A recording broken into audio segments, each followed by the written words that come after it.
Kenapa musibah datang bertubi-tubi? Yang pertama, karena banyaknya maksiat.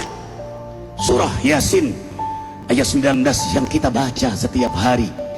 Kemalangan terjadi, musibah terjadi, malapetaka terjadi karena dosa keterlaluan kalian kepada Allah. Yang kedua, karena banyaknya orang berbuat zalim. Dengarkan surah Qasas ayat 59. Kami tidak akan menghancurkan satu daerah kecuali para penduduknya banyak berbuat zalim. Anak durhaka pada orang tua, istri yang berani kepada suaminya, perampok, pembunuhan di mana-mana. Ini mengundang bala bencana.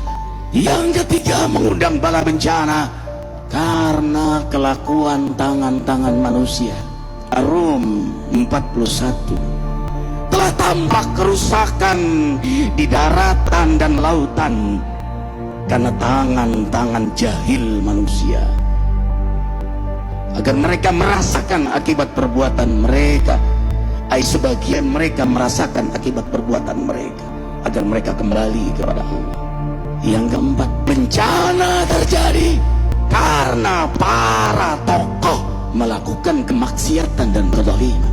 Dengarkan dengan iman, wahai penduduk Indonesia yang mulia, bila kami ingin menghancurkan suatu negeri, kami perintahkan para tokohnya untuk taat kepada Allah, tapi mereka maksiat, tapi mereka berbuat zalim, tapi mereka hianat kepadaku dan kepada makhlukku. Bahaka alaihil qaul, maka haklah untuk mereka datang bala bencana seperti kaum Ad, kaum Samud, kaum Lut, kaum Nuh. Kami hancurkan sehancur-hancurnya. Siapa tokoh itu? Para pemimpin kita yang sumpah Al-Quran di kepalanya, demi Allah tidak korupsi. Lalu korupsi. Siapa lagi? Hartawan, orang-orang kaya yang dengan harta berpoya-poya, sombong, maksiat dengan kekayaannya di tengah orang yang banyak menderita. Siapa lagi? Ulama yang menjual ayat-ayat Allah dengan murah.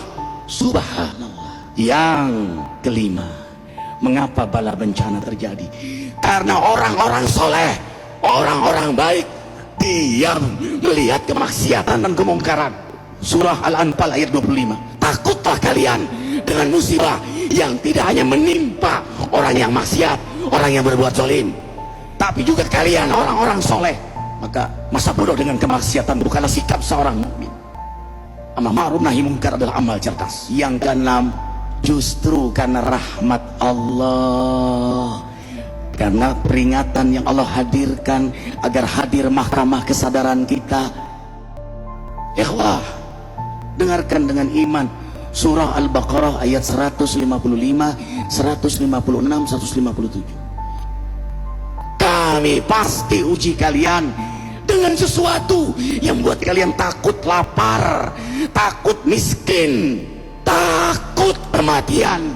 Tapi kabarkan berita gembira bagi hamba Allah yang sabar dari semua ujiannya, yang mereka berkata, sesungguhnya kami milik Allah dan sesungguhnya kami akan kembali kepada Allah. Yang terakhir, yang ketujuh, ada yang nanya, bagaimana yang maksiat yang selamat? Tenang-tenang saja. Yang berbuat zalim malah sukses. Di mana keadilannya? Allah Maha Adil. Dengarkan surah Hud ayat 15-16. Barang siapa mencari kesenangan dunia, lalu dia menghalalkan semua cara, apa kata Allah?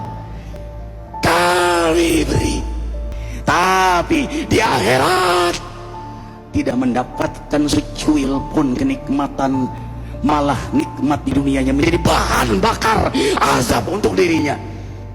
Itulah istidrat. Lalu apa sikap kita sekarang? Orang beriman menjadikan peristiwa apapun sebagai jalan untuk mendekatkan dirinya kepada Allah.